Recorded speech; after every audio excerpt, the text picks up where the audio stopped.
Oh, it's summer over here, all right now. Jesus Christ. Uh,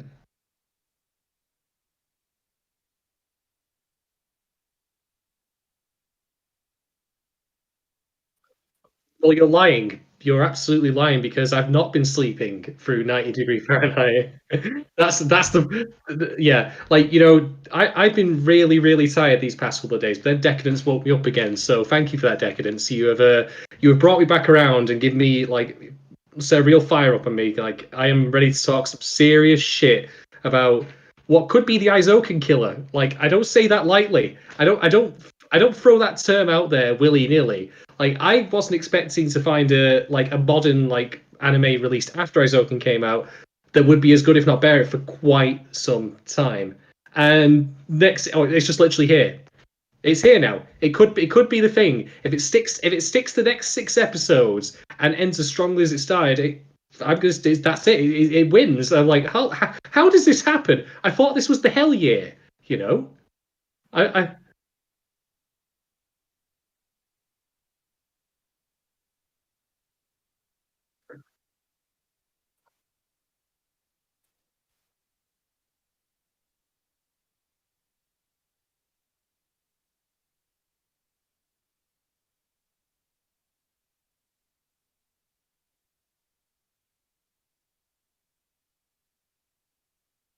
I've been trying every single week. I have been trying. I have been trying. Doc, they can't hear you.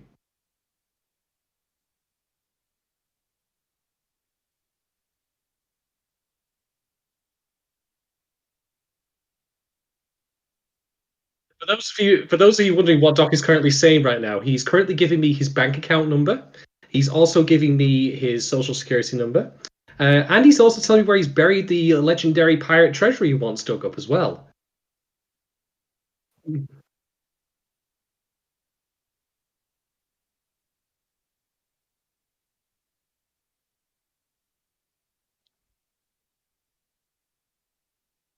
Didn't save my microphone setting. Um. Yep, I'm back now. I see my I see my guy. I see my little meter. All I'll say, everyone, is that for those of you listening on live stream and thinking, all right, okay, Shads, you know that you got all of Doc's bank account details and you know where the pirate treasure is that he's buried. And I'm just going to listen to it on the podcast later. Like, guess who's editing it? That shit belongs to me now. Thank you for letting us know, Gogo. I appreciate it. Basically, Cheers. all I was saying is, well, I welcomed everyone to the stream, which I'm very sad that you didn't hear. Just people just showing up without being welcomed makes me sad. But basically, echoing Shadon's sentiments that in a horrible year, us getting another anime as good as Azerkin is pretty remarkable and something that we deserve, given what we've all been through this year. Um, so I guess we're going to talk about that here. My voice, you'll have to bear with me, is a little bit shot. Well, I mean that might be overstating it. It's a little strained because I was up late last night reading aloud for the better part of 2 hours because I was streaming a new video game called Banner of the Maid, which is a tactics game with a lot of dialogue that for some reason I decided to read aloud. Actual So, accents for every single character. well, only one. I started to like do some more, but like I can't really like the French accent I have is really just below par, even for me. But I did do one for an enemy British captain. I made him pretty much talk like an extra from Pirates of the Caribbean movie. It was pretty good. Um, but yeah, if you like my voice and you just want to hear me talking for like an hour and 40 minutes, put that shit under your pillow and you can fall asleep. Just let it play on your phone and use it as a sleep aid, whatever you want. Help me if I can't sleep tonight because it's still like, let's see,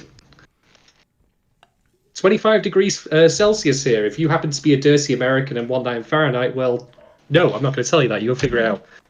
It sucks. It's awful. Although it's better than it was in the past couple of days, at the very least. That's something. At least. But when I talk about the weather, we are here, of course, to talk about decadence. Oh boy! Not going to talk about anime AUs of the French Revolution. We're here to talk about decadence. And let me very quickly, for the folks who are catching this late, on the free, say if you would like to get these when they are fresh and hot, live, or released on podcast form directly after they come out, subscribe over at our Patreon, patreon.com/Warui, WARUI, Deshou, DESHOU, and subscribe at the $3 tier or higher to have access to second stream.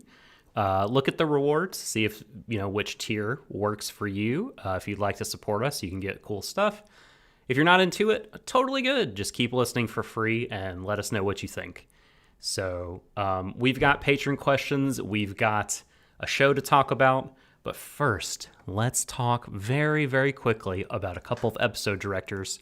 Shadon, I've only got information for the episode directors of episodes 4 and 5.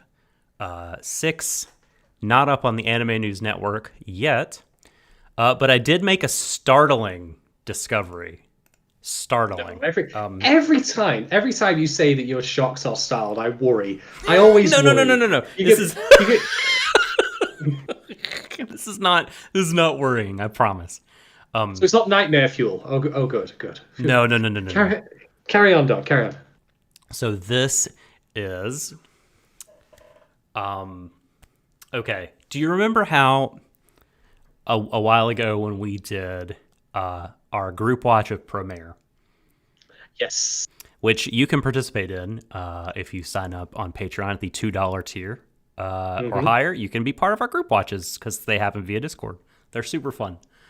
We were watching Promare, and I asked about the scientist lady in that. Is this the lady that Trigger gets to do all their pointy-teethed women, like Susie in Little Witch Academia and the pink-haired band leader in Kill la Kill? And everyone was like, yep, it's Akazure, yes. It was not.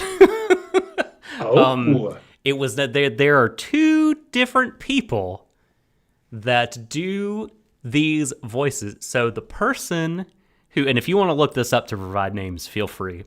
There are two different folks at work here. The person who does Susie and the person who does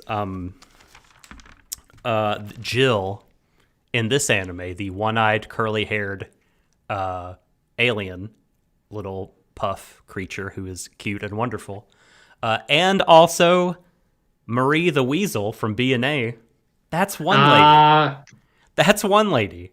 Again, wow, I can't believe they have a choice between them. And then the person who did Kill la Kill and Promare, the pointy teeth ladies in that, a different lady. And to me, they sound so similar. I don't believe it. The only way I would believe it is if Trigger made a show where they put both of them as characters in the same scene and someone commented as an in-joke that they should stop talking to themselves. Have they ever been seen in the same room? We need to find out. I would believe it. I refuse. The only way I will believe is if you say, it turns out they were cloned as part of Japan's own voice actor equivalents of the Les Enfants Terribles projects. Right. Yep. That's blown my brain. That killed me. I was very surprised. But no, the episode directors, nothing super like, oh my god, this person worked on a bad thing. We got Yuji Oya, who directed episode number 4. This person has worked episode direction for Mob Psycho 100 under the same creative leadership as going on here. Done even more work on Mob Psycho 100 season 2. Obviously, Oya's work was rewarded. Done some My Hero Academia work, seasons 2 and 3 of that. And earlier in their career, they were production advancement for both seasons of Space Dandy. So, I just noticed this. Wow, directed 3 episodes of the second season of Blood Blockade Battlefront. That's a really good show. What a CV. There's a couple of other meh things on there, but that's really strong. So Yuji Oya for 4. Yutaka Uemura directed episode 5. We've talked about Uemura-san before. I don't remember in what context, but he has, in addition to the Decadence storyboarding and episode direction for 5, directed the Saga of Tanya the Evil, the TV show and the movie, and also directed Furikuri Alternative, both the TV shows and the movie, and Punchline TV. So, which it's funny that like this person, Furikuri obviously is like a very famous Gainax property, but and Punchline to me, even it's not. I don't think it's not a Gainax show, but like it seems super Gainax influenced. So, that's interesting that that there's that link there. Also, for your entertainment, Shadon, he did storyboard. He did storyboard episode 4 of Kado, The Right Answer. So just know that. Do you know what the crazy thing is? I was actually thinking of Kado the other day for some inexplicable reason. I thought to myself, you know what? Like if that show ended like about 5-6 episodes in, it'd be one of the greatest shows ever. So I'm okay. I'm okay with that. Like when you say it, like you know what? Like he did direct the episodes where I like wanted to start like jamming rail spikes into my eyes. So there you go. I didn't do storyboarding those either. So that's fine by me. Yeah, that was back when the episode 4 of the show was still good. That might have been the peak actually of that show. Yeah, so I mean, we use the whole buffalo here. Not all of it's rancid. So indeed, because that's going for it. All right, now patron question time. Do you mind reading the questions? Yes, we only actually have one question this week, and it comes from Navy Cherub, who asks the following. Do you think this show could use more time and episodes to flesh out its two wildly different settings, or do you think its pace works as is? My feeling on this is I'm quite happy with it as is, and I'll tell you why. Because I think you run a risk if you were to give too much time to both worlds. And you might say, whoa, Shaz, why do you think that? Both of these worlds seem pretty crazy and different, and like we want to spend more time. And I get that. But these two worlds are two sides of the same coin, which is that capitalism is shit, basically. And it is capitalism, by the way, for you would-be Muppets who have been like responding to the Mother's Basement videos saying, no, it's actually about crony socialism. Fuck off. Wait a minute, what? Yeah, that's really? been doing the circles. Oh, that's a shame. That's such a bad take. That's like, I'm just going to throw out there, if that's your opinion that it's anything but capitalism, if you think it's communism or socialist, like, don't fucking watch this show. Just leave. Be on your way. We don't want you here. Jesus Christ. That's like that. Fuck it. That's like reading 1984 and thinking, wow, that sounds like a good place to live. Idiots. Anyway, moving on. Moving on from that point. There are like pro-capitalist readings of 1984. Sadly enough, I've been reading Arthur Chu on Twitter talk about them over the last, I don't know, sometime in the last couple of weeks. He was going off on that reading. So sadly, I'm going to leave that as something I know about, but don't know any more than that. I've got enough problems in my life right now about knowing that people read 1984 and said, "Wow, I wish my society was more like that." Well, anyway. I think it was like, I think it's less like that, right? They're not like, oh, this 1984, but the reading will be like, capitalism would have saved that society or something like that. Whatever. Like, let's not give any more time to it than we already done, and let's okay. My answer to David's question. No, I've not finished yet. Oh, my bad. Go ahead. So my point is, like, I think that if you gave, like, let's say like you had an episode where it was 50-50 split amongst like the both worlds, and then we had more and more episodes where that split happened, so you've got more overall time devoted to each of them. I think that you would actually diminish the duality element of the show, where it would seem like these settings are less linked than they really are because you spend so much time in one versus another. I think and this is a key fact of even these episodes. I think the fact that it keeps coming back and forth so much between these two settings, like with the mission briefing, for example, at the end of episode 4, which is, oh, you know what? The tankers and the gear, like, the humans, they're treating this mission to kill the Alpha Gadol as like the end all mission. This is like, the final battle. It's if you've ever seen Live Die Repeat, or what is also known as Edge of Tomorrow, the Tom Cruise and Emily Blunt movie, it's that kind of thing, where they think we're going to do this final big push and it's going to save everything, yeah, and then it turns out, nope, no, not happening.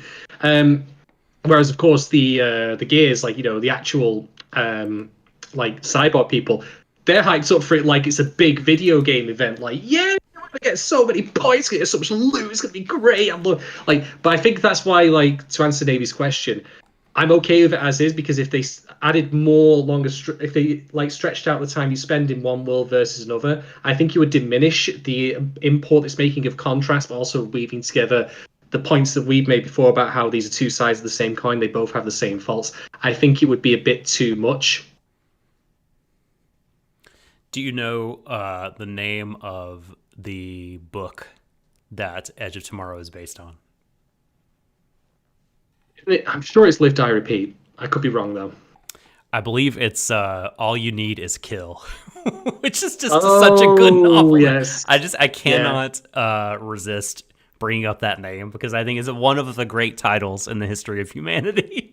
Yeah, legitimately good film, by the way. I haven't seen. Did not get. Did not get the. It did not get the due it was owed, to be quite honest. There's some parts that are not great, but like the time loop stuff in it. Spoilers, by the way, but fuck, it's been long enough now. I mean, it's Live Die Repeat. Like, why do you think he's repeated it? Just spoilers in the title there. It is a legitimately good film. But anyway, tangent aside, over to you, Doc. What's your answer to Dave's question? I think largely the same as yours. Like, what would you say if you took the whole show up to this point? What would the ratio, do you think, be between the Matrix of the real world, or the game world and the real world, in terms of time spent? Probably 65-35, I'd say, real to Matrix.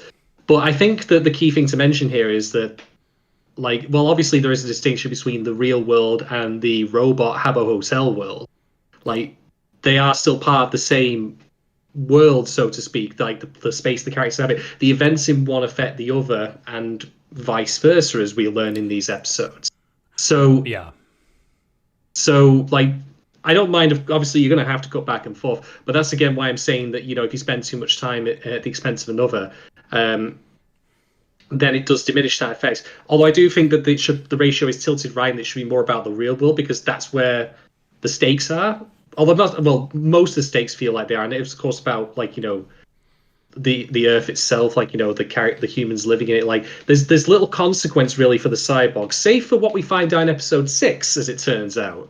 But certainly the consequences are not, they're severe, but they're not quite as severe as they are for the humans. Nor are the cyborgs, like, in a pre-punishment state, living in poverty, destitution, you name it. Right, totally. And yeah, I mean, the show's not really leaving me thinking, at least in this triumvirate of episodes, I wasn't left thinking, oh boy, I wish, I had gotten to learn more about so-and-so, or spent more time in the other half of the world. I think that they've just about got it right with the ratios and the pacing, because I feel like I'm learning a lot, but I also, at the same time, still feel like there is an appropriate amount of mystery. I feel like it's really intriguing still. I'll say this: if there was any way in which I feel they could expand it, what they could do if they ever felt like doing this is, you could obviously the spin-off, like we've heard of spin-off films franchises. I mean, currently airing on Screen Anime, the film festival thing that I'm subscribed to, in the UK, is the Eureka 7 an enemy film. And like I'll side tangent about Eureka 7 very briefly, but obviously you had like 3 couples of people. Like, an enemy, like, was basically the Sleeping Beauty character. Like, she didn't get to do much of her own, really. She was kind of there to be rescued by her Prince Dominic, what you would call it, blind thing. So it makes sense to her to have an expansion film, that's more about her and is about what she does. I haven't seen it, admittedly, and I'm loath to touch any more Eureka 7 science material because I've been told that it's completely radioactive and it'll just ruin everything. I could be wrong on that. But point being, the principle is sound, and that's why I'm saying if they were going to do anything with Decadence, you know what I think would be interesting? If you had a Kaburagi origin story and also a Kurenai origin story as their own films. That could totally work. I'd be super down for that. And I think Kurenai's in particular would be really neat for a reason I'll get into when I get into my talking points, because I want to bring her up specifically. Okay, super. Well, again, thanks, Navy Cherub, for sending in the question. Thank you. We always appreciate that. And I guess since it's a light week for patron questions, so we have a lot of runway to discuss what we thought about these episodes. Shadon. I'm glad no one asked me if this was communism or not, just to bring that little thing back to the end. Maybe as a joke, Jesus Christ. Man, it's oh boy. I know we live in our own bubbles and all that sort of thing, and we have our own perspectives, but that's a tough one. That's a tough one to see. That's a tough one to get behind and empathize with, that point of view. I'd need to see the argument laid out, I think. Annie Twitter sometimes is just a complete dumpster fire, and the further away I stay from it, the better. All right, so talking points. Holy shit, where do I even begin? Well, actually, I know exactly where I'll begin with just a little framing point about how this stream works if you're new to it, which is this is our second stream format, which is patron only until it eventually goes free to air. But what that means is that we don't do like in-depth plot recaps, jokes, asides, quips about that kind of thing. We're not going to, fulfill the podcast stereotype, at least this time around, of going extensively about like talking to the episode at such length that it's longer than the episode itself, because I've seen that floating around still elsewhere. But rather, we're going to go straight to talking points, but we will offer context where appropriate. And holy shit, do you need context? Because like this, like I'll say this for Decadence, this particular block of three episodes, every single one ends on a hell of a cliffhanger. I'm like, you bastards. How dare you? I know. How dare you? How dare you tug at my heartstrings? How dare you I know time's going quick enough as it is, but how dare you make me want to speed up the clock even more so I can get to next week? Holy shit. All right then. Well, in that case then, since I brought this plot point before, or rather this character before, I might as well lead into it. Let's talk about Kurenai for a bit. So one thing that happens in this episode is, or this set of episodes, is we get to know Kurenai a fair bit better, and include Natsume does as well, becoming friends with her. Just to reestablish something, Natsume has previously idolized Kurenai, like I want to be just like her, I want to, fight like she does, which I want to point out, I think this is kind of genius. I'm going to tell you what. Okay. Because we learn in these episodes also that when Kaburagi shows up, Kurenai knows who he is, and in turn idolizes him. Mm-hmm. Now, this is a really nice thing for a couple of reasons. First off, it humanizes her. There's often a tendency when we see these characters who are super badass that they unfortunately follow through by having nothing more to them, where they are just they are badass precisely because they're cold and emotionless. And I'm not saying that obviously you can't tell a story of that or have a character that is that way. Yeah. But more often than not, you need to kind of do something with that. Yeah, they're usually, like you said, very distant from the rest of the cast. Yeah. So Kurenai fangirling in such a way, is a really nice point for herself.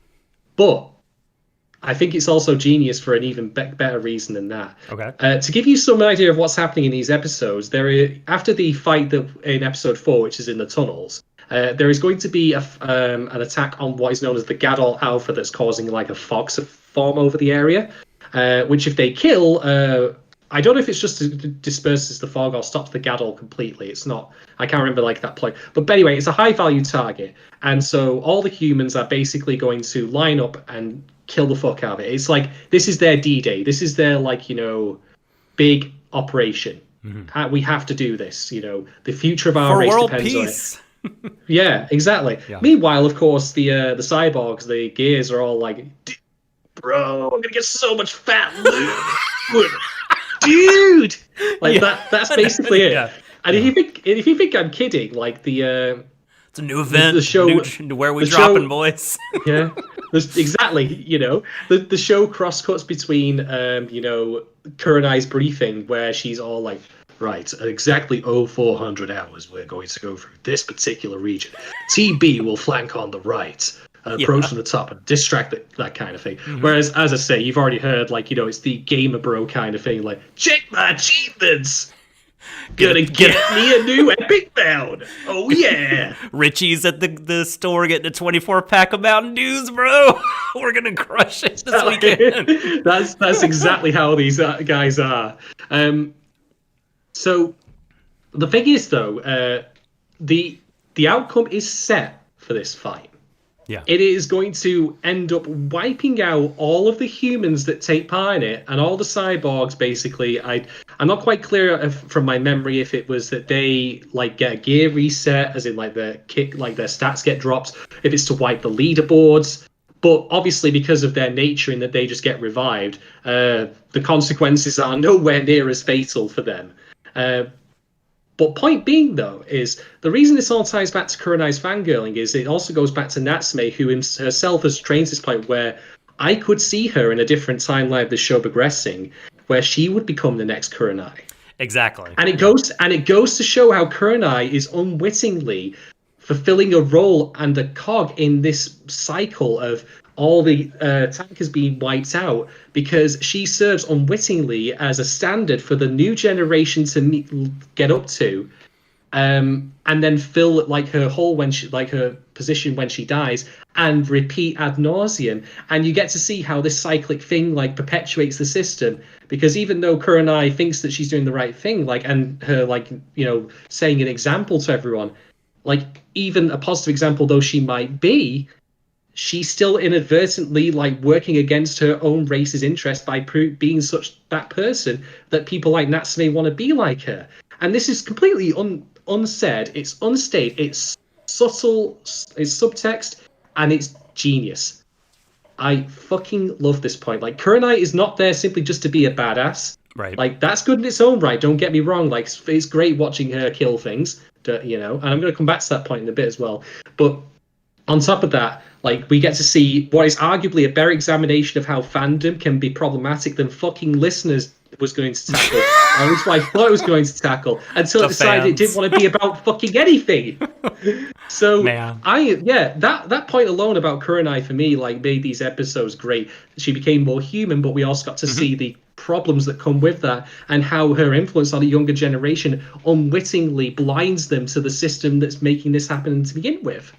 Oh, that's very well said. I mean, one of the things we could have wondered, if we didn't wonder 3 weeks ago when we talked about this, was, it's understandable maybe how the Gears don't necessarily know or even talk about or consider a big deal how long the game has been going. Because it's a game. If they have been playing for a long time, I mean, it's normal, or if they haven't, they've just lost interest. But like, one of the things we could have thought is like, why don't the humans seem to know that this war has been going on for so very long? Whereas Kabunari is like, no, it's just going to go on forever. And that's because we are revealed in this episode, they all die at some point in the game. So nobody... Go ahead. Just this is structurally similar to how it works in the Matrix films, where we learn that there is a similar cycle of they get a certain amount of power. You have a one, you have the figurehead who inspires and all that, keeps them blind, and then the one has to die and let the cycle repeat. Similar sort of thing. Yeah. You mean that? Did you just reference the transgender iconic film, The Matrix? Yes, I did. Thank you. No, totally. And like, yeah, no, we see how nobody among the tankers is able to have kind of a full view of history. And that bleeds into my next talking point. Before you go there. Go ahead. Sorry, I just want to say this is why I said that I think that a Kurenai film would be good in its own right. Because imagine if you had an origin story for Kurenai, like where she got into the whole art of fighting the Gadol, like who taught her, who inspired her, that kind of thing. It was Kaburagi, but was there a similar female gear who is now dead? Or tanker rather, who is now dead, who was said, so hey, you can do it too, that kind of thing. Yeah. That's why I think that a side film for that, if that was something like that'd be neat in its own right, but it would also help gel with that point about the cyclic nature of fandom and how you inadvertently, despite being a positive force, can perpetuate the very system that causes this to keep happening. That could also be an effect, Go-Go. I mean, that's still on the table. We didn't really get much in the way of talking about the chips. So much so that I kind of forgot about them. So, but no, like, yeah. I mean, I think. Oh shoot, I had a point that I was going to bring up here about what you just said. Oh, that Kabu's character, even through the work being done for Kurenai's character, we get things kind of layers indirectly added to Kabu, because it has that part in episode 5 when he finally defies the system, where he tells Minato, like, I'm just tired of watching them die. And it makes you think, like you were saying, who was the Kurenai before Kurenai? Was there a Kurenai before her? Was there another one? Like, how many sort of people has he sort of trained up or watched die? And how amazing it is that Natsume was able to kind of like get through to him through her actions. All right. Okay, your talking point, Doc. Okay, so I'll start off with a conceptual one. Something I really all right. conceptual. I love this shit. Give me some concepts, Doc. So episodes 4 and 5, I think, were the ones I liked the most. I liked episode 6 an awful lot. But like, to me in episode 5, like what I started thinking about, and I started thinking about this when Kurenai asks Natsume what her reason for fighting is, once Natsume is thinking about pulling out of the battle because Kaburagi has damaged her floaty engine gear doohickey. And, first of all, amazing. Natsume looks at her hand, looks at her mechanical hand, right? When she is thinking about the answer to that question.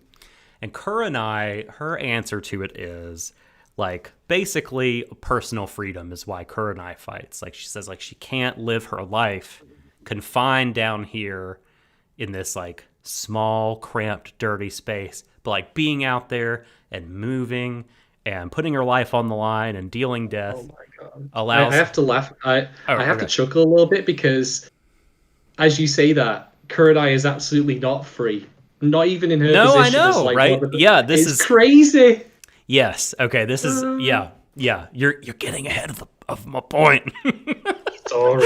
It's okay, but it's so true, right? I mean, you see that unfold. But yeah, she's like, I fight for this like personal freedom, right?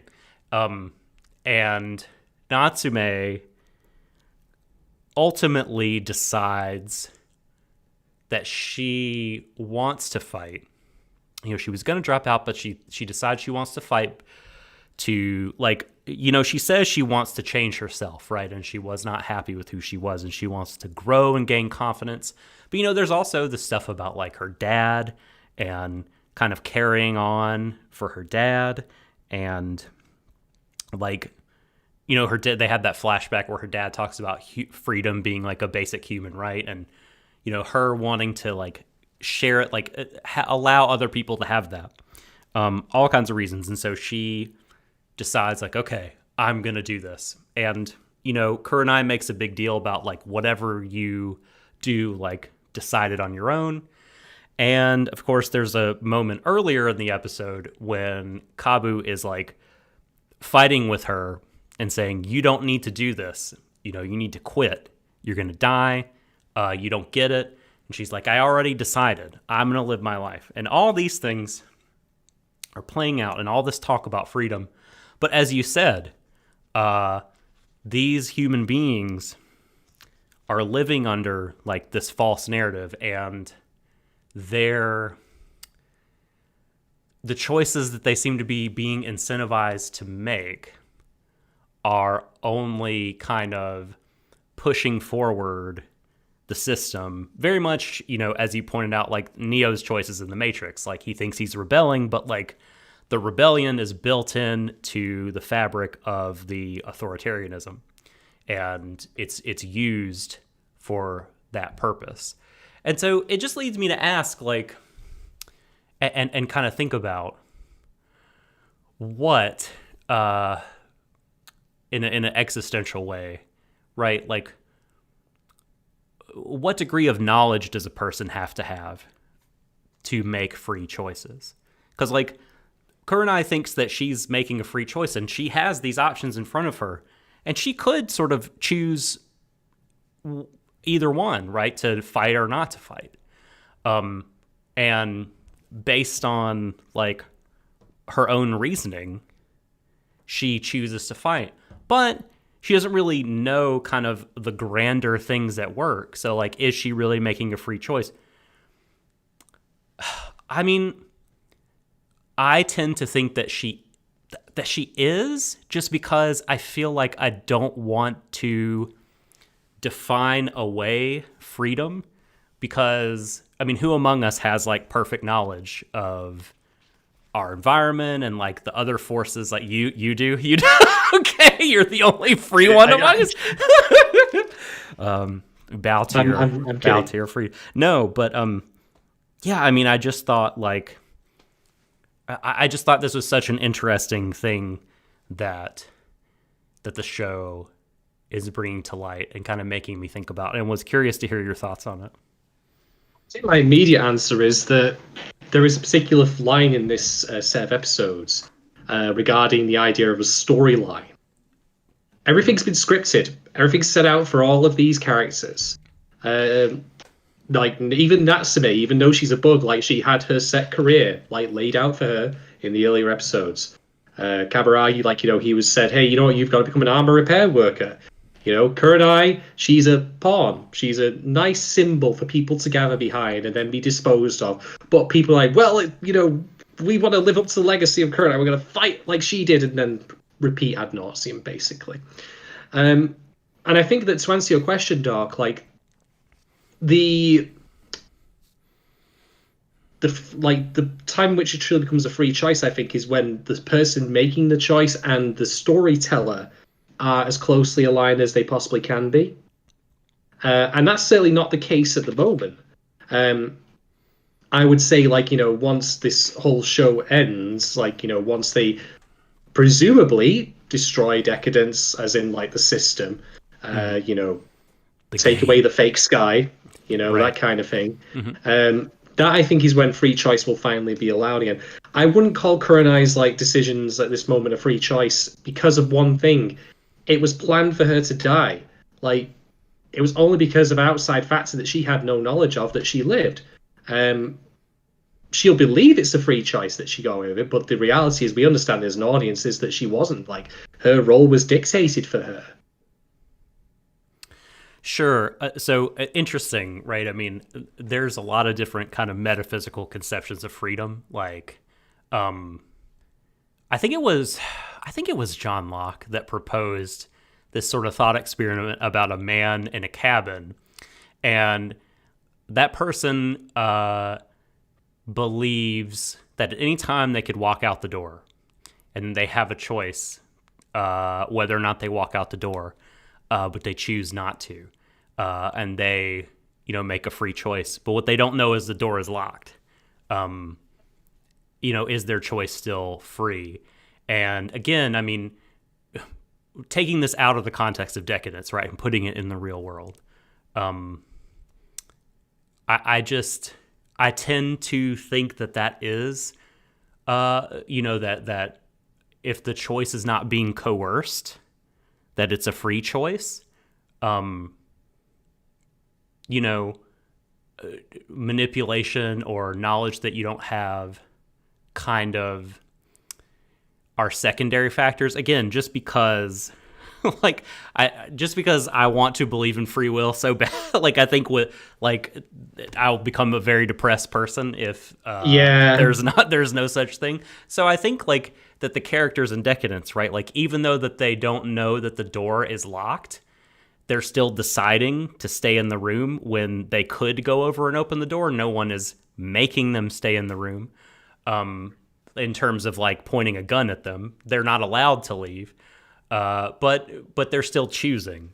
And so I think that there's something in that that's different from the sort of biological determinism, or what have you. So yeah, so I wouldn't necessarily call the free choices like the illusion, like that the Matrix would do, the film The Matrix. And you have Natsume doing these things that appear to be very counterintuitive, right? Like in terms of her role, in terms of what the sort of system in the game would expect her to do, and what she's been taught, and what she's been ordered to do by her like superior officers and everything. And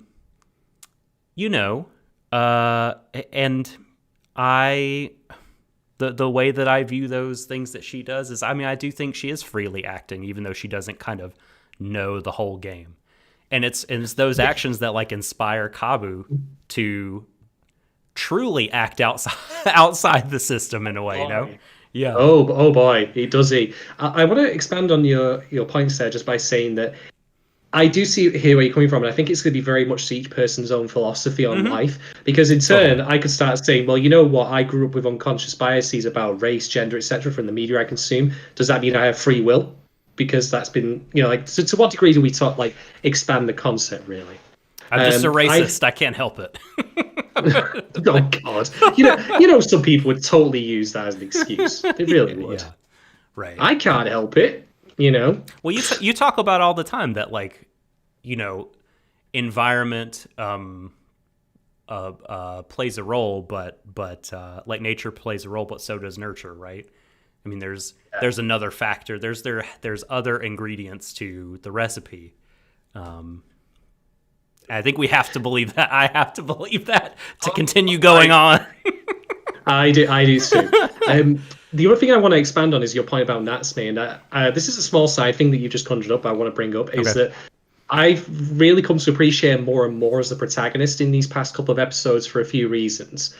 The first of which is that I love her perceptiveness when Kaburagi, like has said many times, like it's inevitable, we won't succeed. And then when the whole sky falls back, she like says to him before he leaves, like, you knew this was going to happen. Like she has that light bulb on. Like I really, really like that about her. Like she's a person who again has had that narrative of, like, you're a failure because you're just gonna go scrub armor for the but she's not stupid. And that again in itself shows like this system has no interest in putting people where they are, where they best belong, or seeing their potential come out. But two, the other thing, the other thing I want to know is that it's all well and good that Natsume is a bug, that she doesn't have a functioning chip or whatever that allows the system to track her. But as you rightly alluded to, Doc, like that alone is not enough to make her a hero. It's what she chooses to do with that is going to be really important.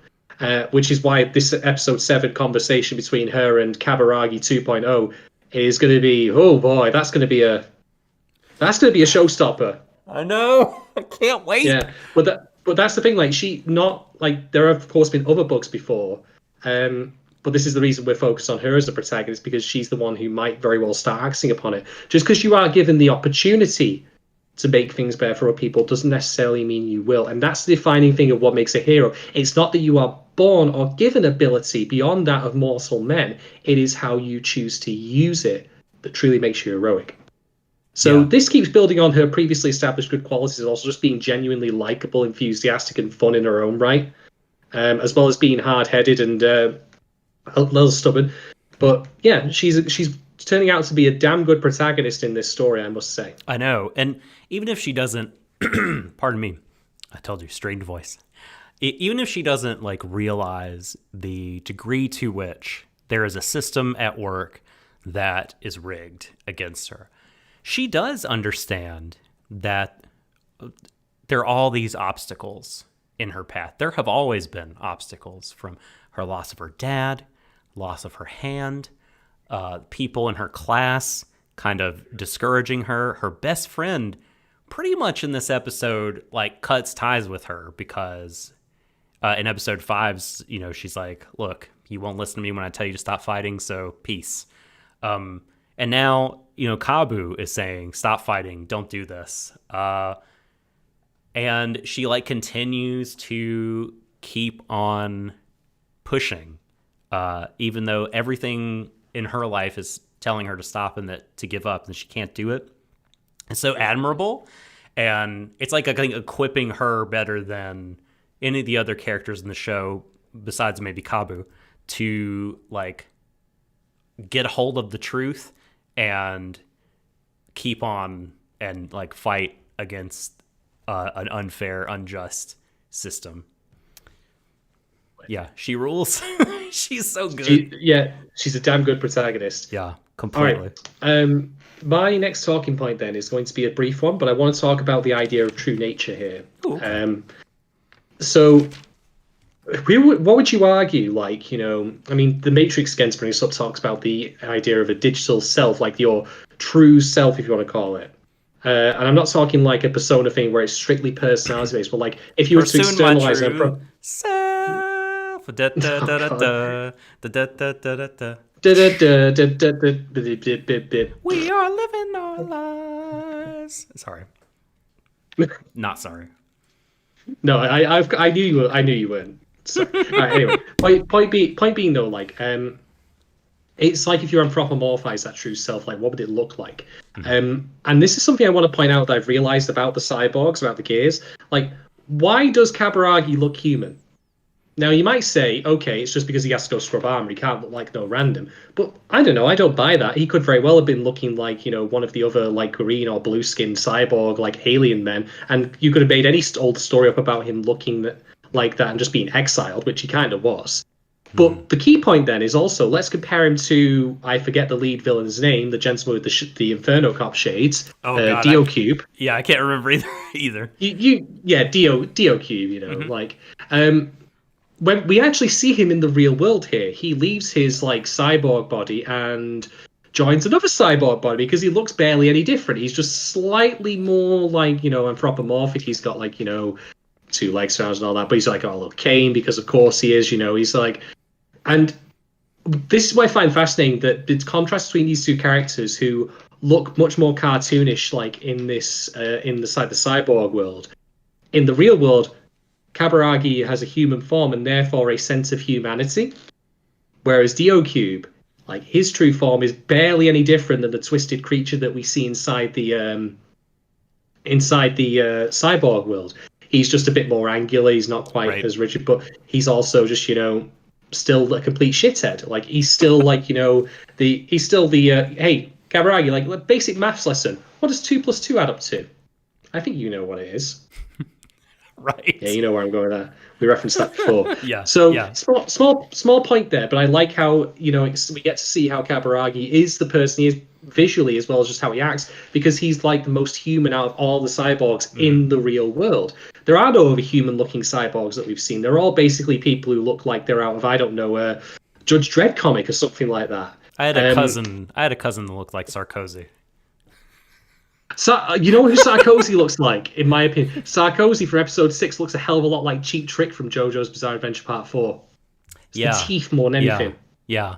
I always thought of, do you remember the Robin Williams movie, Robots? Like the animated, like the CG one? Oh my God, you're right. Capsule-shaped heads? Like, that's what it made me think of. Although, nothing in those movies was quite as wild looking as Sarkozy. So Sarkozy's seen some shit, you know that's real. Oh fuck.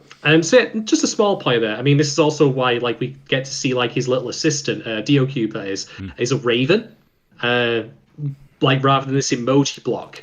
Dark Kansuke. Kansuke's back. Is that our tenuous link between one show and another this season? It is. My, oh my, oh my. A Kansuke who can do Kamehameha through the beak. Yeah, like, so like we get to see that true form, and it's a cruel looking evil raven creature, you know, like, as opposed to like, hey, I could be all these emojis, can't I be cool? Yay! Right, yes. So yeah, again, true forms, like true nature's coming out here. Which is also, I should say, why I'm of the opinion the ratio for real world to cyborg should be more towards the real, because that's where we get to see people act like they truly are. I get you. Yeah, that's a really interesting point. I hadn't thought about that. Yeah, that's super cool. That's super cool. I wonder if we will see that come up with other characters. If we see other characters like Donatello humanized again, or like gameized or whatever. We already know Donatello's going to be a turtle in real life. Come on. Yeah, I'm happy that he's purple. I'm so glad they made him purple. They did. I want you to keep in the back of your mind for my big episode 6 talking point, though, about the idea of true nature. Just keep that there for in a little bit. Gotcha. Well, I'll briefly say that I really enjoy, like, not just like, I don't know quite the word for it, because it's not like the pacing of events, but I think the pace through which the show spins on each new idea that it has is just exquisitely perfect. Like, it never lingers too long on a theme or an idea. It revisits some from time to time, obviously. But I feel like it will not let your brain rest too long without introducing some new wrinkle, some new perspective, some new just science fiction idea. It just has so much in its bag of tricks. And I just so appreciate that. It's like if a video game... that if a video game, every single level had a completely new set of mechanics rather than playing through level on level on level with the same, and you just kind of becomes rote after a while. This is not becoming rote. Like, it's not really, like, there's several, like for instance, I don't know, I thought that Natsume would spend many episodes training under Kabu. Nope, one, and she's on to the power, and we move the story along. It was the 80s montage of her running behind a Jeep at sunset.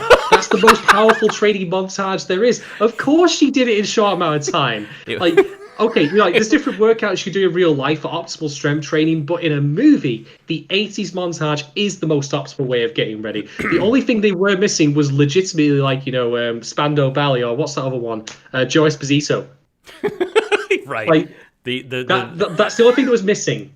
The between fights, Mike Tyson's Punch Out business. Oh, yeah, exactly. Yeah, but like it just, like, episode 4, freedom, choice, boom, moving on. Episode 5, oh, it's the big fight. It needs to be about, all these other ideas, the system, about how, like, Kaburagi breaking out of things. Episode 6, oh no, it's time to go to prison. It's time for the fight pit. Like, don't you mean Gulag? Right? Yes, I do mean the Gulag. So yeah, I just enjoy the fact that it is not resting on its laurels. Again, it just makes the show seem very well planned out in terms of what's going on in the writer's room. Next point for me, I'm going to revisit something I talked about last time, where I gave an answer that I'm actually going to retract because I'm not happy with it in hindsight, which was we live in a society, like, how do you make an answer capital, blah, blah, blah, blah, blah. That bullshit that I came up with. So I'm actually going to argue in favor this time of the action, and I'll tell you why. First off, these episodes, they do the right thing, which is they show just how brutal and painful and horrific the actual combat is for the regular humans. Mm-hmm. Like, Natsume sees this group of people that she befriends, who save her life from the Gal Alpha. They get torn up. They are floating with gaping, gushing wounds over their chests and arms. People have been decapitated, and on top of that, it's blood spilling everywhere, and it's floating in the air because of the anti-gravity. Rest in peace, Mindy, and Mundy.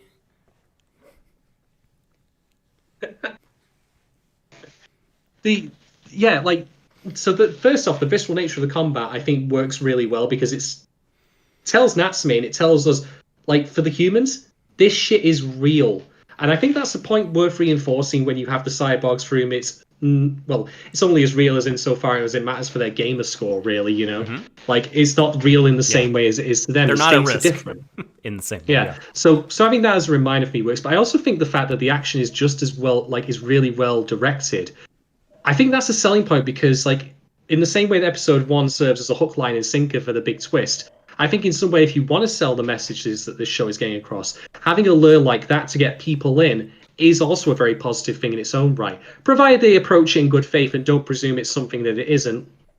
Just saying. Hard stare into the camera. God, my tolerance for this bullshit is long since gone. I mean, when the motto of the cyborgs is "Have a profitable day," and you think it's not about capitalism, Yeah, and like the fact that Dio Cube answers to a group called the Company, and not like the Brotherhood or whatever the corporation that's running a game. But yeah, I think the fights are incredible for so many different reasons. I mean, those thematic ones that you highlighted, like, and I love the fact that like when she's out there in episode 4 at the beginning when they're hunting for Pipe, and she sees everyone get killed, she has her crisis moment, like, oh my god, like the stakes. These are the stakes. They're really, really real. I wasn't ready for this, but her training kicks in and she overcomes it. All the thematic stuff so good, but also they fucking rock from like an animation and a visual standpoint. They're so good. It's like all the sort of dreams you could have about how cool the fights could be in like Attack on Titan or like a Spider-Man type anime. Like this shit like nails it in episodes 4 and 5. well, the thing is, though, like I actually do think from my kind of foggy memory of how the fights in Attack on Titan, like I think, for example, of the fight in the first season between Captain Levi and Alice, the female at the time, whoever it is. Like that fight was spectacular. Mm-hmm. But I want to point out something really key here. I gave not one iota of a deep fried shit about it because I didn't care about either of those characters. Looks nice, cool, whatever. You know, I could be spending my time watching something that can be nice looking and in turn also have characters I care about and actually be about something. Totally. I mean, okay, yeah, Attack on Titan had like, the rich, like, they go back in the war and they're all safe and the poor people get left outside. I'm like, okay, cool, what else we got? And it just kind of went, I don't know. A lot of people dying in brutal ways. Yeah, great. Fan-bloody-tastic. That's why I keep saying that Decadence is like everything I ever wished Attack on Titan was, where it was both interesting to look at and interesting to think about, and I had characters I cared about. So there's that. But the other final thing I want to say is that just like stepping away for a moment from the whole idea of messaging, the Gadol Alpha that they fight, like this is a thing that I really appreciate in fights. It's not a case of this thing shoots off lasers like this is again going back to the listeners thing where it's got like a big powerful laser, you shoot a laser back at it, and whoever's got the bigger laser wins. Like that stuff isn't really all that interesting to me, and it's not easy to visually communicate who is indeed is the winner in that. Okay, there are times and places for it, don't get me wrong. No, I know, I'm busting your balls. Thank you. But like this Gadol Alpha, what it can do is it doesn't have like a big shooty laser or anything like. It's instead extremely intelligent to the point where it will actively like cut off the pump for the oxygen to the anti-grav unit, so people fall like die, and it knows like how to remove the stakes from itself. And I was watching this fight and I was like, this to me is how you build up a threat. You don't build up by having like big laser or whatever. Like you can have that. Don't get me wrong. But what again I'm more interested in is not like how powerful like you are in terms of raw numbers, but how you use it. And that's why this fight felt really, really thrilling to watch. You know what? You're so freaking right, because like it's just occurring to me as you talk. This fight was like I was so much more invested in it emotionally than I was the fight against the Stargate. Even though the Stargate was humongous and had a giant laser and was like a bigger threat, like in terms of the plot, it just, I don't know, it's just a giant thing and it blasts a laser. Like you knew that some sort of through a spectacle they would probably overcome her, or at least you assumed that. But like you said, this fight, I mean, they established the threat so credibly that you just were like, okay, I don't know if I see a solution here. wow, what is going to happen? It's amazing. That I think is the thing about what makes a fight good is when the characters are actively seeking for a solution.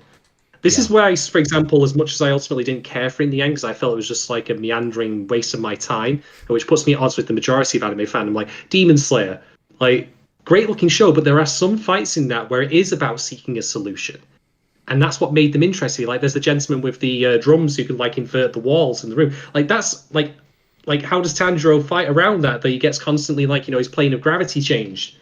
That's interesting to me. Mm-hmm. It's not again like we're going to shoot big shooty lasers at each other and big laser wins, which is no you have no way of telling about. I mean, again, time and place for that. Don't get me wrong, and there's certainly moments in which it can be quite hype, but that's usually because of the characters, not because of big shooty laser. Um, Whereas here in Decadence, like you've got both the good characters and you've got an interesting fight because the threat is grounded, it's credible, and it requires characters to seek a solution. Yeah, I've mentioned this author on the podcast before, and for some reason I don't recall their first name, but Togashi, the author of Yu Yu Hakusho and Hunter x Hunter, uh, is good at this some of the time. I mean, it doesn't follow this principle every single kind of time. Sometimes it's like, who has like the stronger punch wins in the tournament.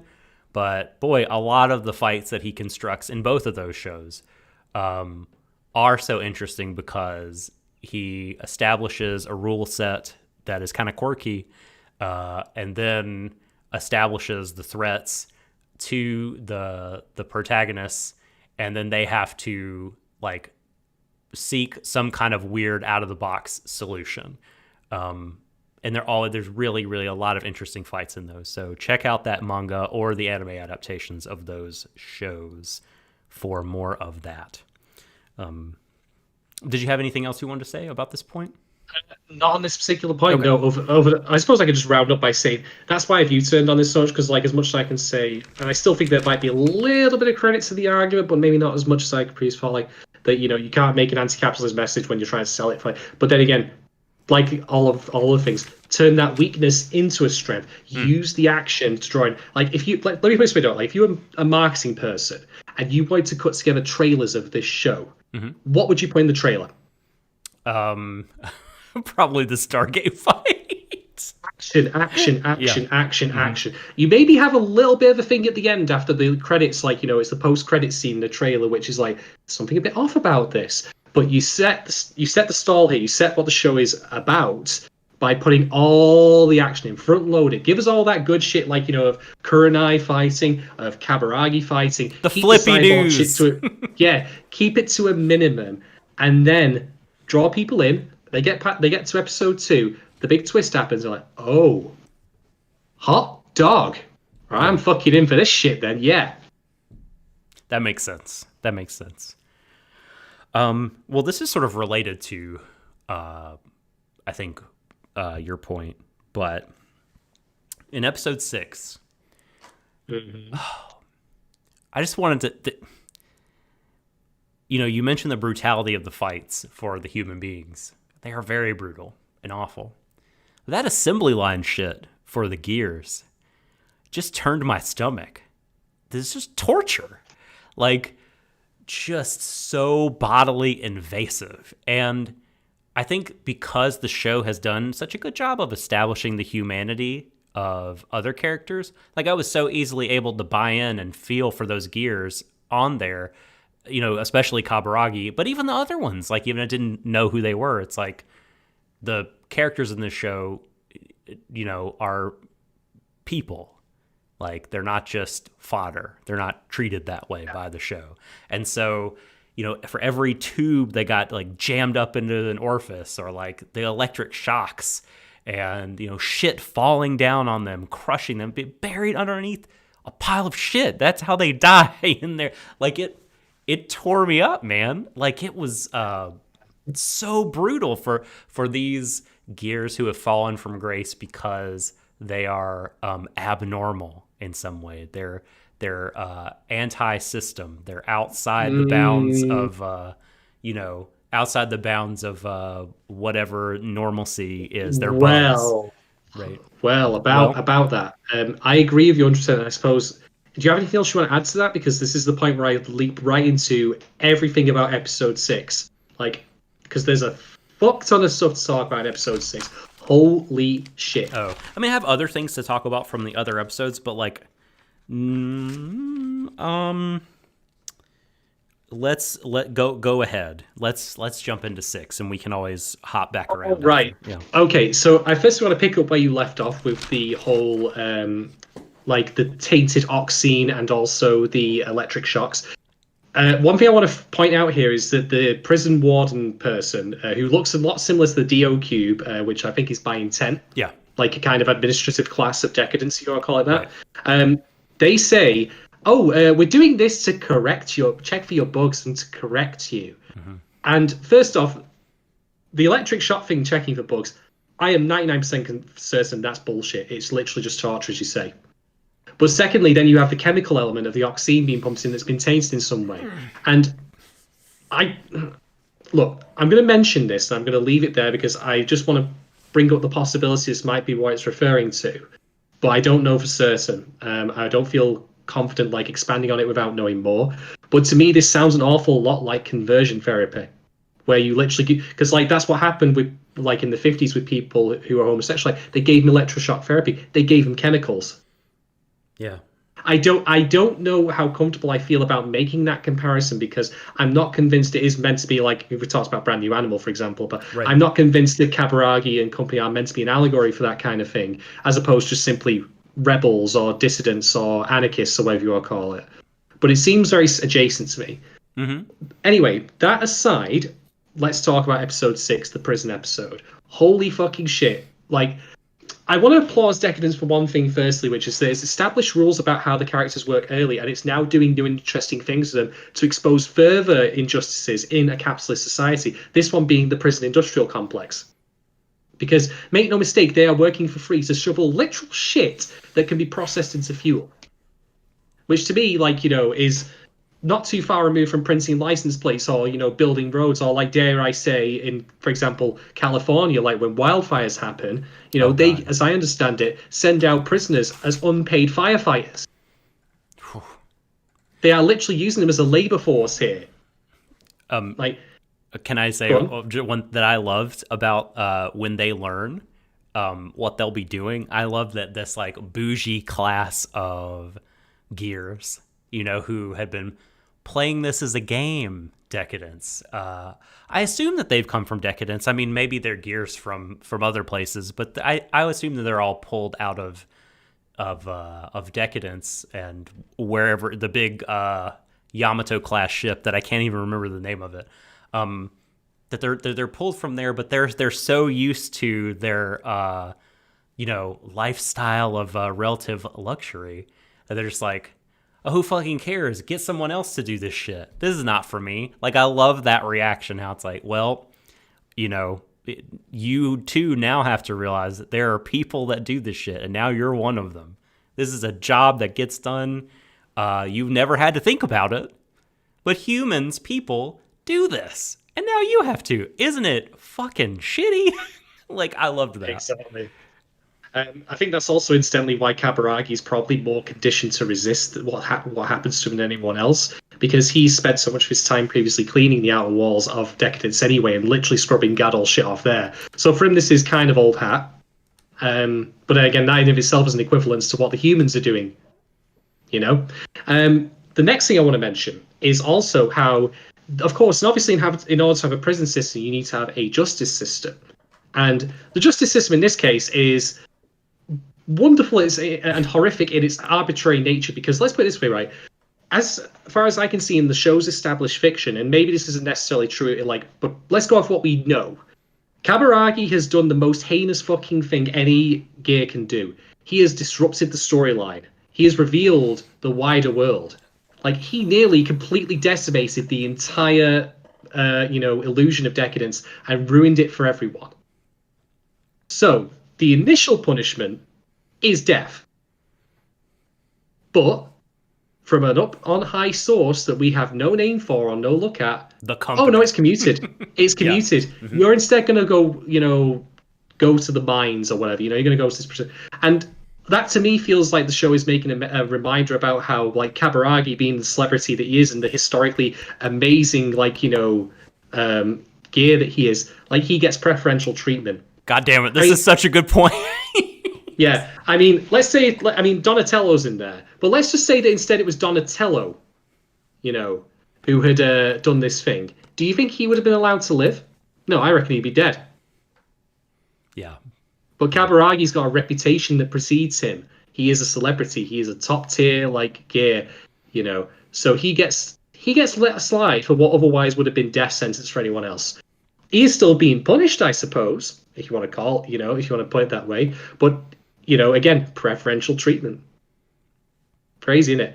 And I'm not done. I'm not fucking done No. yet. It goes even further with this fucking prison thing. This is why I love this show, because it's such a wonderful evisceration of all of the problems that this system causes without being overt about it. All there. Um, but I want to also talk about individuality again. Do you remember when I mentioned that before in True Natures? Yes. So, what's something that they cannot do while they're in this prison? Log into Decadence. Right. And something a huge tie, that's why I said before about the idea of like the cyborgs being their true selves. Expand on that. What does that mean? It's an allegory for how prison robs you of your true identity, of how it grinds it down, keeps you caged. You can't be the person you always have meant to be. And you might say, hold on, Decadence is just a game. Like, it's not that. You're going a bit too far there, Shads. I don't think I am, because Decadence is everything. It is their life. It is their job, like even as well, is where the cyborgs live until they retire. It is their world, and they are simply taken away from it, put in confines where they can't even be the people they normally look like, like the full-bodied cyborgs, like, humans, gears, whatever, So that as well is also a sign of how it dehumanizes them by taking away the ability to be their true selves. And it's all unspoken, but I mean, why else, after all, do they have the thing where they have the secret method of logging into Decadence where they can finally be a little bit human again? Mm-hmm. Yeah. Yeah, like it's a complete evisceration of the way prisons treat people. Now, I'll put on my cards on the table here as how I feel about the prison system. First off, I don't disagree with the idea of a prison on paper, in principle, in its purest intent, because there are, unfortunately, people out there who do commit crimes which they do need to be locked away for the safety of the public, like mass murderers, rapists, etc. Yeah. I mean, I'm always, of course, in favor of like trying to never let these people, become the way they are in the first place. But unfortunately, the reality is that there are going to be people. I mean, hell, there was I think his name was John Warboy, who's like a serial rapist in London. Like, who almost got let out early, and people campaigned to keep him in. And as he rightly should, because he would just go on and do it again. So I'm not against them entirely. I'm not so left-leaning that I would think that there should be no prisons ever, and we should let people who do horrendous, heinous shit go free.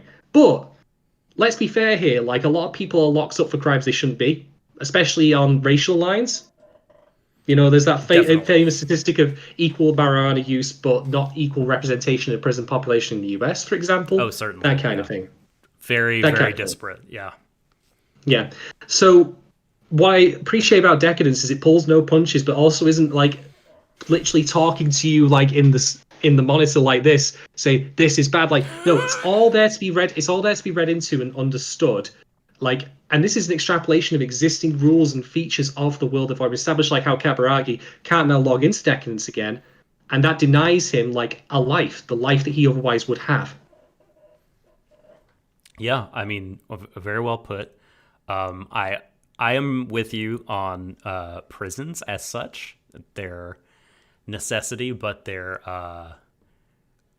necessity in concept, but the instantiation of them as they are now needing a drastic overhaul. Right there with you.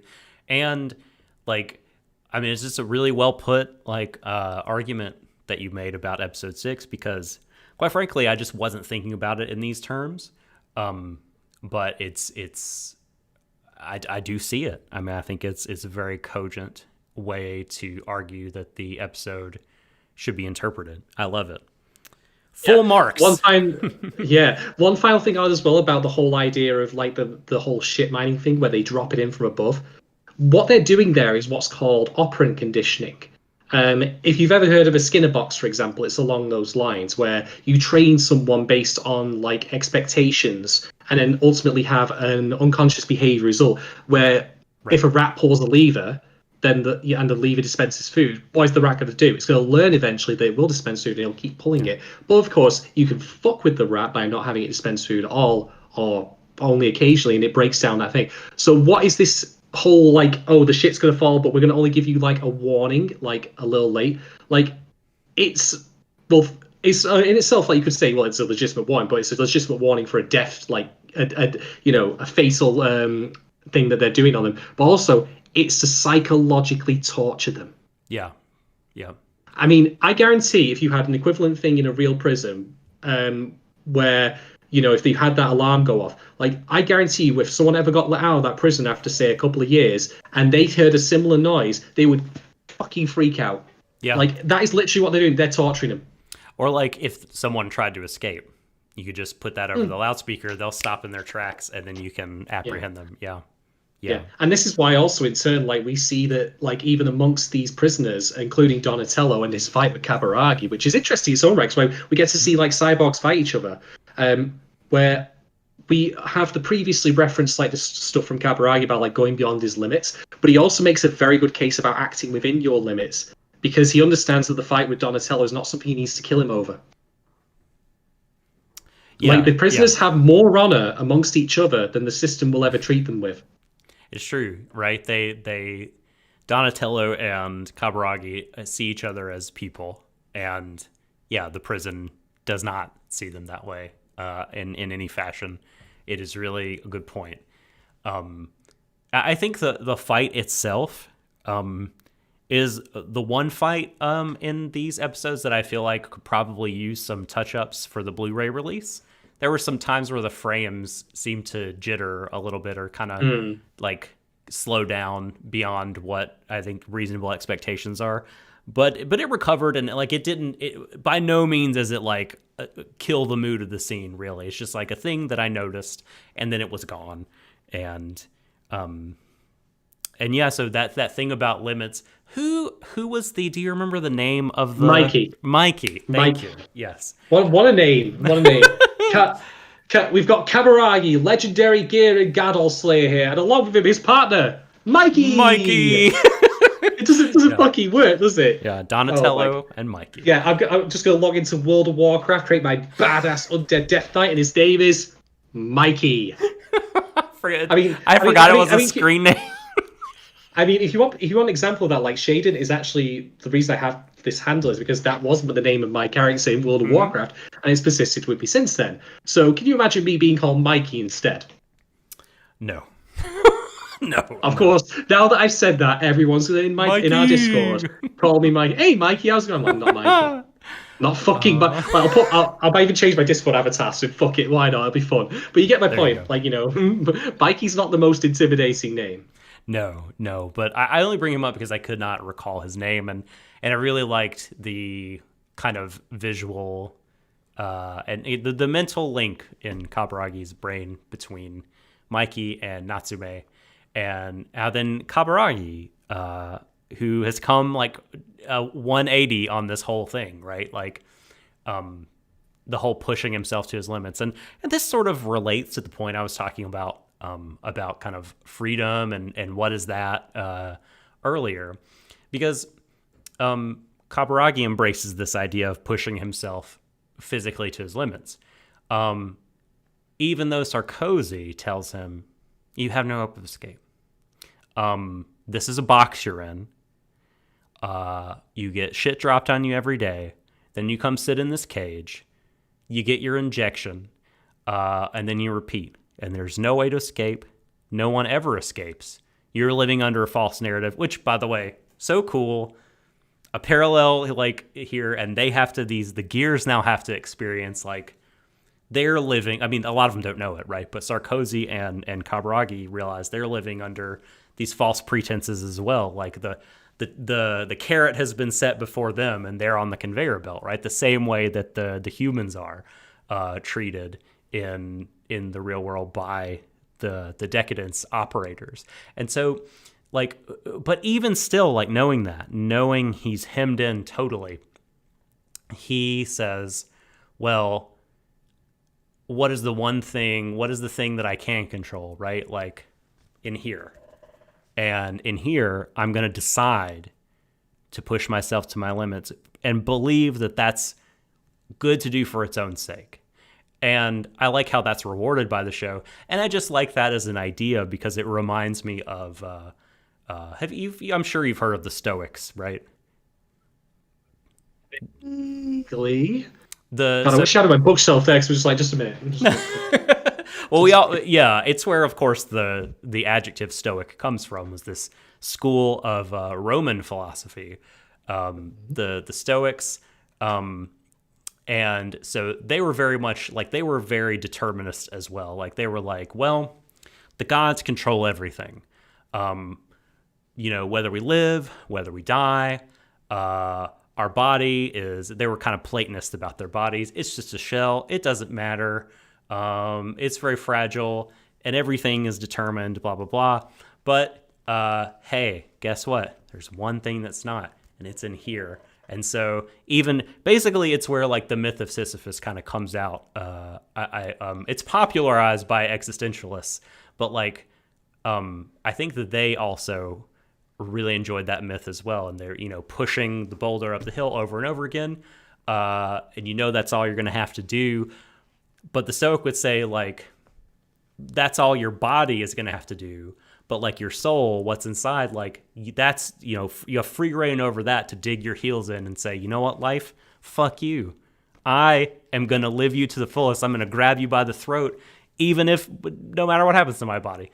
And like, this is what Kaburagi reminded me of in the episodes. And then, yeah, he gets like rewarded for, I think, having this attitude because he's able to like, meet Sarkozy, and like Sarkozy reveals a bunch of stuff to him, and he meets Donatello, and on because he doesn't give up. If he ultimately gave up, like I don't think that's he wouldn't have ended up on this path and wouldn't have been able to potentially meet Natsume again. What I said about the take stock scene and the electric shocks, like they clearly want to, even if it's not conversion rate, they want to condition it. That's also in the same line as the alarm. I mean, we see like that robot in the cell that's constantly banging its head against the wall. Man. Like so. Yeah, like it is. There are some of them that are broken. You know. Yeah. Yeah. It's crazy. Mm-hmm. Do you have any more talking points, Socks? I have one final one. It's a small one to end on. I mean, I have little stuff, but I've been talking, so why don't you hit us with your final point? Okay, so I talked before about the idea of like how the show cross-cuts between different scenes, like with the mission briefing, and like also the gears like getting like riled up for like, buddy, woo, gonna get me some purples, right? Oh yeah, legendary drops. oh god, yeah. So the point is though, there is a scene in this episode, I think it's just after the break, in episode 6, that is, where we find out the origin of the Gadol, and guess what? They're grown in tanks. Yep. Tanks for they that. are. Tanks for that. Yep. We've got the UAC Umbrella Corps shit going on again, where growing the monsters and all that. Fuck's sake, really.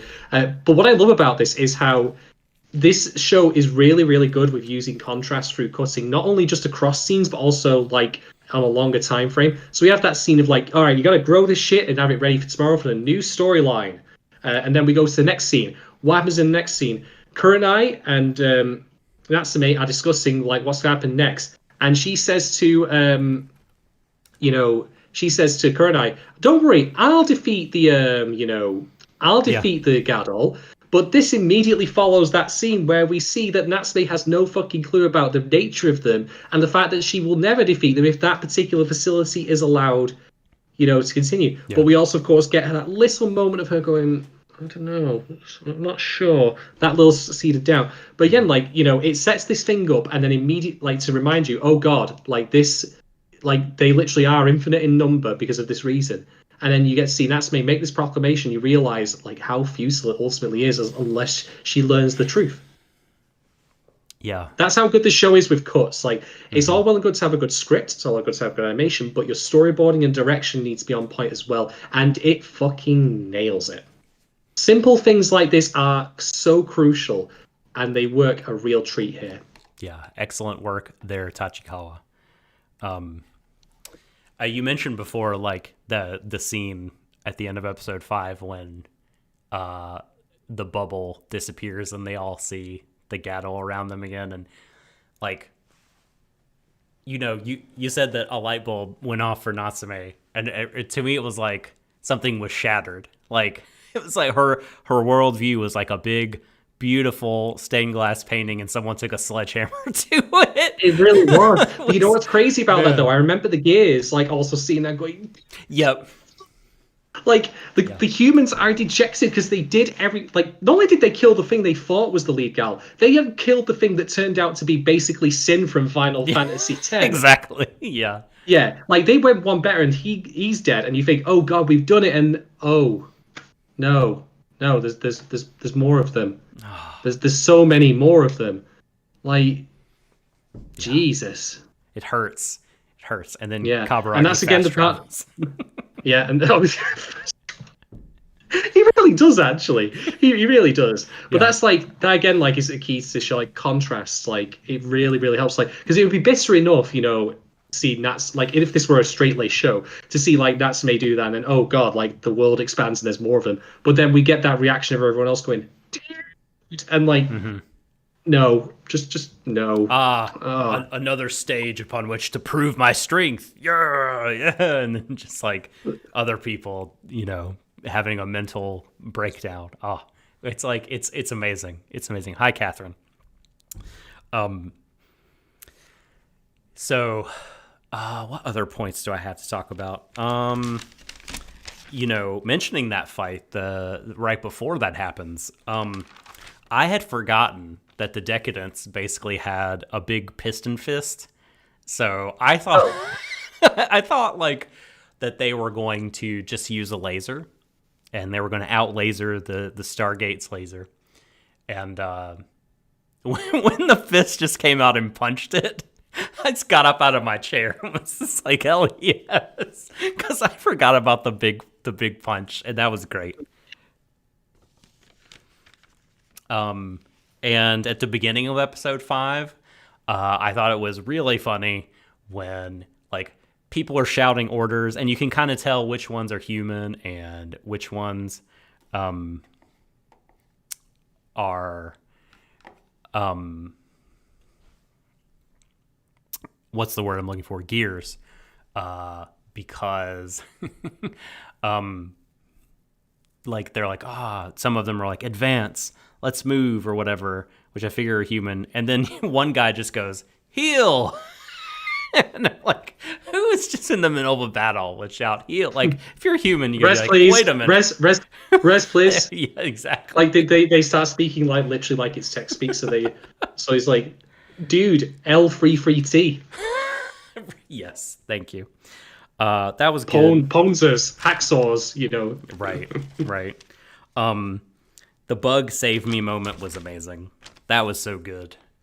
When Kaburagi is fighting the alpha, and it's like, yeah, he's gonna lose. Like everybody knows he's gonna lose, and then like through like sheer willpower and like belief, he overcomes, and it's because of Natsume. Like that was such a incredibly triumphant moment.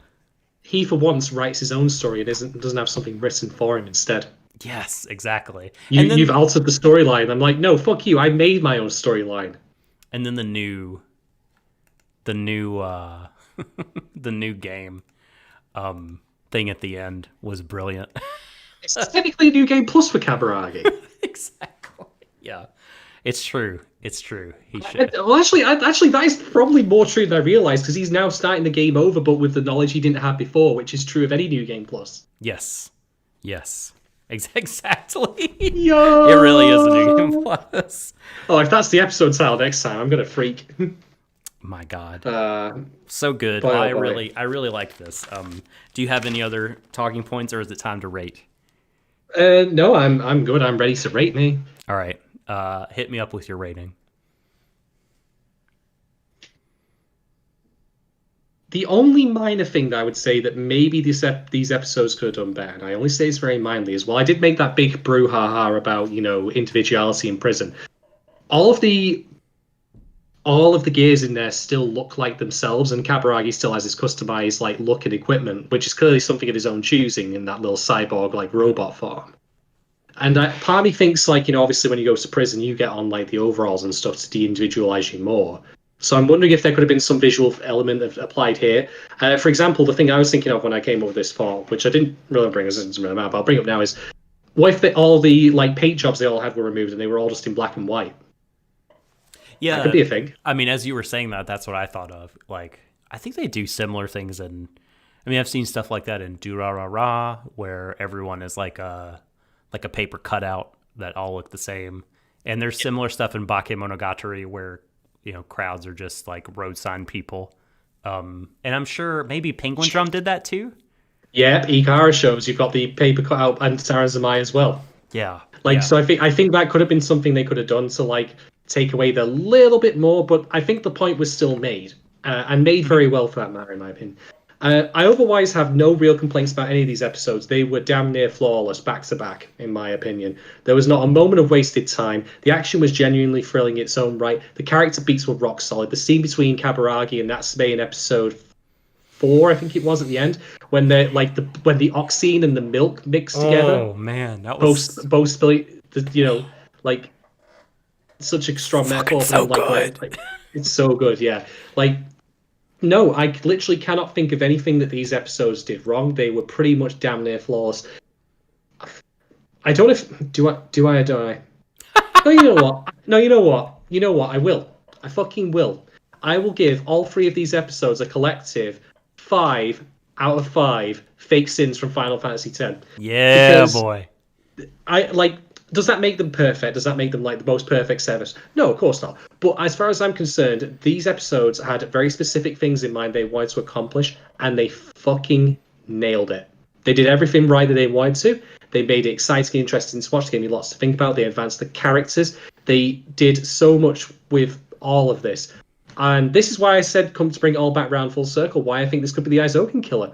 Because like Izoken did similar. It had episodes where it set out to do very specific things, and it did them flawlessly. There's no way I can think of they could be done better. It's astounding to me that we have a show this good, like again in 2020, and I again only pray. I pray with every fiber of my being that it can continue all the way to the end at this level of quality, or as near as damn as it can do, because we've been burned before, you and I, Doc, about shows like that don't unfortunately stick landing. I mean, Cardo, which we brought before, phenomenally good first act, second half, absolute dog shit. Yeah, But I it have was real reason to bad. hope, and I have reason to hope because they're going to already do something really interesting in its own right, which is Kaburagi has to forge a new identity, and that then makes me ask: as much as I said that the Kaburagi we've seen, like of him as a human, is his real identity, is it? Did he pick, like, would he deliberately pick something else now for the new purpose of trying to speak to Natsume? There's a lot you could really, really do with this. I am I know. legitimately excited to see what happens next. Isn't Like, that and then what something? about Natsume's reaction? Like when she finds out about all of this, what is she going to do? What is the next plan of action? Oh How do they man. like? Who's the higher authority above the Dio Cube that said, he gets to go free? Yeah. Holy shit! I mean, I'm still thinking. Right, I still want to see the scene in which Natsume meets Kaburagi in his like little like cyborg form with stumpy little robot legs, and just gives him a hug at the end of this. That's what I want to Oh. see. Yeah. I really want to see that scene where that happens. Like, but otherwise, I am so on board for Decadence. Holy shit! I am excited as all hell, and I really, really want it to stick the landing. I will be crushed if it doesn't. Yeah, this is like the the highest hopes you've ever had for a show midway through, I think. I Oh know my if well the god. thing is like if we were doing Cardo in the same format, I'd have felt similarly because this is the kind of sci-fi that Mm. I love. Hmm. It's the kind of sci-fi I love where it's got things to say about our current like world. It's fantastical and interesting to look at in its own right. Um, but yeah, like holy shit! Yeah. Please don't fuck this up. Please don't fuck it up. Yeah, man. God. That scene you mentioned with the green goo and the milk mixing together, and the argument and the physical altercation, it was so tense, man. That was nail biting stuff. And I mean, some real tough love. Like you know, putting myself in Kabu's shoes is a little bit easier as a dad who is frequently in the position of knowing a lot more than younger people that I'm looking out for and needing to tell them no, and they don't understand why. And you can't explain it because they wouldn't understand. And it's the Natsume would not understand. This is the thing. Like Kaburagi, like has two levels of restraint on wanting her to fight. The first of which is that she's simply not physically capable of beating this opponent, but then she's simply not capable, at least right now, of beating the other real opponent. Yeah, which is the system itself, and dismantling this fiction that they live in. And you don't, because once he tells her there is no going back. The genie's out of the bottle, then that's it. Yeah. And if she's not ready for that, then, well, what next? I know. And does that put her at a greater risk, for Dio Cube and, all sorts. And I think it's great. It was a great choice not to show his eyes during those scenes in which he's telling her, because, I mean, you just kind of can imagine how deeply hurtful.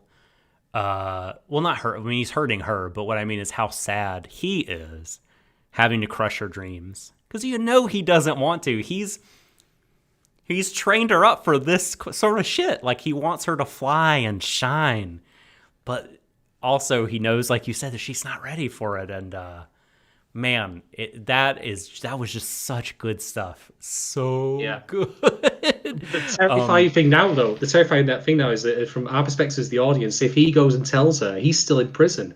And if this works in any way like a game would do when you create a new character, this new character he plays as will not be able to help her physically. Bound by game logic, after all. Level 1. Right, exactly. So what does Natsume do then? She's now got to, she's been taught how to fight. Now she needs to decide what to do with it. And this again ties into the whole thing I said about being a hero. And holy shit, please be good. Please. Listen, I have faith. These two have come through with flying colors before. So I'm confident. I think reasonably so. But how do I rate it? I mean, I thought these were phenomenal. Did a great job of pulling me right back in where I had left off and just getting me invested. Such smart stuff, this show. Such emotionally gripping stuff. There's so much food for thought, so much fun to be had also. You're rooting for these characters. I think it's such a timely show in many ways because, I tweeted this, that this is a show that is kind of making very literal this struggle, this fight between poor people and this rigged system, this unjust giant thing that has them under its thumb. And it's just sort of, again, physically manifesting that as this very base reality. It's not abstracting it at all. And I think, the pandemic is kind of a moment in history when it's exacerbating and revealing all the problems that were already wrong in terms of inequalities in certainly the United States, but I think in many places. And a lot of people are really becoming aware of these things, I think, for the first time, or realizing how deep the rabbit hole goes on this stuff for the first time. And so the fact that we have a show that's just here it is, it's so cool. What a fantastic coincidence. How it's really, really nice. And so I will give this set of episodes the full 5 broken tanks of green goo out of 5. When was the last time we both gave an episode or a set of episodes a 5? Both of us. Was it Vinland Saga, maybe? Or I don't recall ever giving Vinland Saga a 5. Was it surely Azukin, right? The early Azukins? Maybe episode 1 of Azukin? one or two of the Azekins must have got a joint five, but like that is a rarity on this podcast, ladies, gentlemen, MBs. Like for us to give Mhm. a joint five, I usually grade on a lower curve than Doc because by like well, I don't know, I'm an arsehole. Let's just call me what I am. No, you're just Be damned grumpy. for. Well, there's that as well. A grumpy arsehole. Like be damned for what you are, and that's what. And I'll admit what I am here. But like even like when we've graded very close to each other in the highs, I can't recall like apart from Azekin perhaps where we've given a joint five. Yeah. Yeah, I, And I can't. I certainly can't think of anything. And once more, with feeling, now that it's set that up, it's got to keep going. I demand a lot from a lot Yeah. of things and people in general. And when you set the stall like this, as you have done in your first 6 episodes, so high, then by fucking god, you better keep it. But I'm at very least like glad that I feel some excitement, as opposed to like other stuff we've covered where I've just got to this point. I'm like, You're feeling dread at like the next episode. I oh, mean, oh, oh, not even dread, just indifference. nothing. Like Yeah. indifference could be worse than dread, in my opinion, because at least you have an emotion when you dread the next episode. Like when you watch like a show and you're just like, oh, boy. Was that the listener's experience for you? Yeah, Indifference. well, I don't think I was indifferent during listeners like waiting for the next episode because I was just asleep more than anything. Yeah, that one didn't live up to the hopes I had for it early on, for sure. But yeah, I mean, this one has already far exceeded that, and I think will be remembered way more fondly, even if it craps the bed now, because the heights it's risen to are higher than anything that listeners ever achieved. And so at least it can say that, at least for a scant few weeks, if nothing else, we thought, here's a show that's as good as Azokin. What a feat. What a feat. But listen, it's gonna happen. This show is not gonna crap the bed. I swear, it's gonna finish strong. It has to, for all our sakes. It must. Seiko, Tachikawa, hear our plea. Do me a solid, bro. Oh man, yeah. Do the world a favor, please. I think that's going to be it then. I think we've said what we need to say about Decadence episodes 4 through 6. There is one final thing I want to mention as a quick aside. I want to give a shout out to Iljeans, or R Staten, or whatever that her name is. Natasha. I'm not going to mention it. Natasha, because she recently did a very, very good article on the first 2 episodes of Decadence. Go check her out on Twitter at Iljeans, Idwell Jeans, you get the point, and give that article a read. It's phenomenally good analysis, mentions stuff that we've not brought up, and I don't doubt that she'll continue to bring that kind of level of analysis. Like, do check that out. Don't miss it.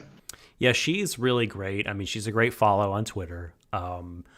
She's another one like Emily Rand, who we've had on the show, like kind of came up as an Anablogger. One of the lead bloggers of a blog called Isn't It Electrifying? That I think also Vestnet came from, if I'm not mistaken. But she then wrote some stuff for Crunchyroll, and I think now she's still writing for IGN, writing anime coverage there. So you can find her stuff there. You can find her stuff on Isn't It Electrifying? But definitely seek out the post that Shadon is talking about, because she's a great writer. Yeah, I will link it in the Patreon post when this goes up. Excellent. Very good. Very good. Well, ladies, gentlemen, NBs, thank you for joining us. If you would like to, thank you. Yeah, if you would like to hear more or see more or read more of our content, then head on over to patreon.com/Warui Deshou, WARUIDESHOU. If you're at the $3 tier, the Con of Money tier, checking this out, and you want more, there is a Viking Experience tier that you can subscribe to and get even more stuff. Pertinently, you'd get next week access to our Rakugo Shinju episodes 4 through 6 stream. That's coming up. And Shadon and I both are, of course, quite taken with that show. Very, very curious to see how it will go next week with that stream. That's going to be fun. Oh boy. Yeah, there's a lot of great stuff there as on the Patreon. Check it out. And if you want to support us, please do. If not, then feel nothing wrong with that. You could still follow us on Twitter. You can still follow us on YouTube, on Spotify, Apple Podcasts. Write us a review on Apple Podcasts. That will help our discoverability. Sharing our stuff, of course, helps our discoverability. Hit the old like button, the old bell on YouTube. Leave comments. All these things you could do on the free and still help out your favorite podcast, Warui Deshou. Damn right. Your favorite bad anime podcast. But Shadon, if people want to hang out with you and talk Decadence, how can they do that? Well, as long as it's a distance to 2 meters and you buy me a couple of drinks, I'm always happy to. No, of course, of course. You can find me at Shadon1010 on Twitter. Hit me up there. I will be continuing to discuss all sorts of shit. Hopefully soon I'll have more to say about Sailor Moon because I've been continuing on with that, and I've got some thoughts on what's been happening with the new season I'm watching, Sailor Moon R. So I'll probably put something up at that point about that. But otherwise, yeah, feel free to sit over there and talk to me about pretty much anything except Soviet gulags because you clearly don't know what the fuck they are. That's a very inside baseball happening right here. Like at this point, my tolerance for that shit is over. Like, don't if you're gonna like simply call Decadence like this a criticism of Kanye's and like stop watching like media. Go like. Stop. Go get yourself one of those little like paddles with the ball on a string that just like ding ding ding ding ding. Just play with that every day of your life if that's all you're capable of doing. Oh my god. Well, if you'd like to follow me, if you tire of the ball, the paddle ball, and you want to see what I'm up to, follow me at the Subtle Doctor on Twitter. I've been posting a lot about manga. I've been reading more manga due to the fact that, every device in my house is pretty much occupied all the time these days. Either the kids are in school or they are taking a break and playing games. I lost my PlayStation Vita somehow, so rest in peace, Vita. Yeah, we're gonna find it. It's gonna be found. It has to be. And that was like my lone refuge, right? Like the kids were all about the Switch and the PS4 and everything, but Dad had the Vita still. But so I've been, using that Shonen Jump app that I've been paying for a while to catch up on Spy Family, lovely manga that I'll probably talk about next time we do After Hours. I've been reading Chainsaw Man, which rocks. I've been reading Kaiju number 8. And I haven't really been posting about this as much, but I've been also picking up where the anime left off on The Promised Neverland. So if you want to see what my thoughts are on all that stuff, you can follow me at The Subtle Doctor. I tweet a lot about the mangos these days. Neverland season 2 will be on its way in the new year, if I understand it. So, do you want to hard commit to us covering that now, Doc? Given we did last time. We need to have a chat about this. We'll take that. We'll take that offline. But I'm excited for that. So yeah, I suppose that's everything then. Yeah, yep. So thanks again, everybody. We will see you all next week, and until then, he's Shadon. I'm the Subtle Doctor. This has been second stream of Warui Deshou. Embrace each other, everyone, to the ends of the universe. Bring back the brothers. Final Fantasy soon. It'll happen.